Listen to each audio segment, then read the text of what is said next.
Ready ready ready. अध्यक्ष महोदय, देश के स्वतंत्र होने के पहले ही लोगों ने यह कल्पना की थी कि स्वाधीन भारत में शिक्षा व सरकारी कामकाज देश की अपनी भाषाओं में संपन्न होना आरंभ हो जाएगा। स्वाधीन होते ही देश के अनेक विश्वविद्यालयों ने इसी भावना का अनुसरण करते हुए अपनी शिक्षा और परीक्षाओं में हिंदी और क्षेत्रीय भाषाओं को समुचित स्थान भी दे दिया था। हिंदी भाषी क्षेत्रों के अनेक विश्वविद्यालयों में शिक्षा और परीक्षा का माध्यम हिंदी हो चुका था, लेकिन जैसे जैसे समय बीतता गया, लोगों की सोच में अंतर आने लगा।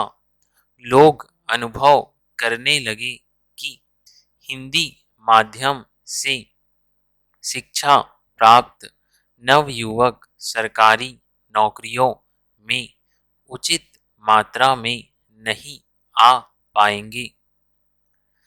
उच्च शिक्षा की तो बात अलग थी, पर छोटे स्तर के पदों को प्राप्त करना भी उनके लिए बहुत कठिन हो गया था, क्योंकि सरकारी पदों पर भर्ती के लिए अंग्रेजी आवश्यक थी।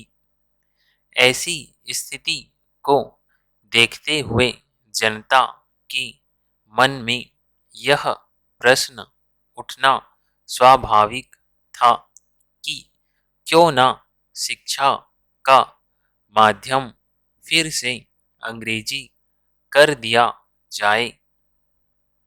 ऐसी बदलती सामाजिक धारणा को रोकना आवश्यक था, क्योंकि देश की अपनी भाषाओं को समुचित स्थान न मिलना राष्ट्रीय हित में नहीं था।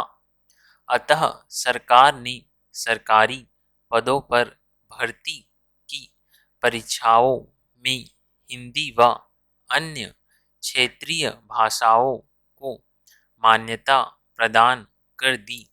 इससे लोगों की सोच में तो अंतर अवश्य आया, परंतु वास्तविक रूप में आज भी हिंदी या क्षेत्रीय भाषाएं उस स्थान पर नहीं आ पाई है जहां उनको आना चाहिए था।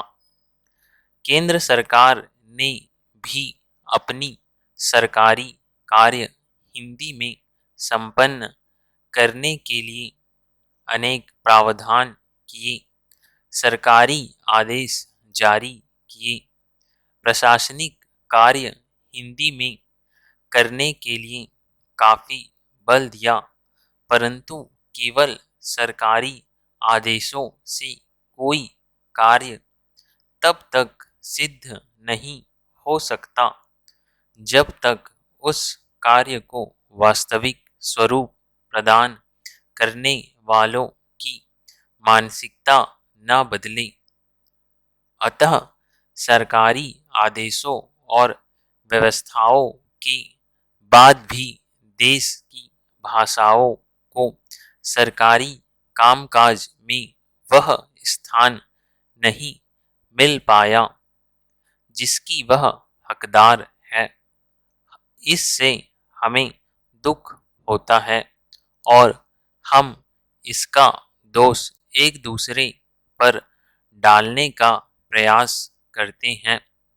इस संबंध में मेरा यह मानना है कि इसके लिए किसी न किसी हद तक हम हिंदी भाषी वर्ग के लोग भी दोषी हैं।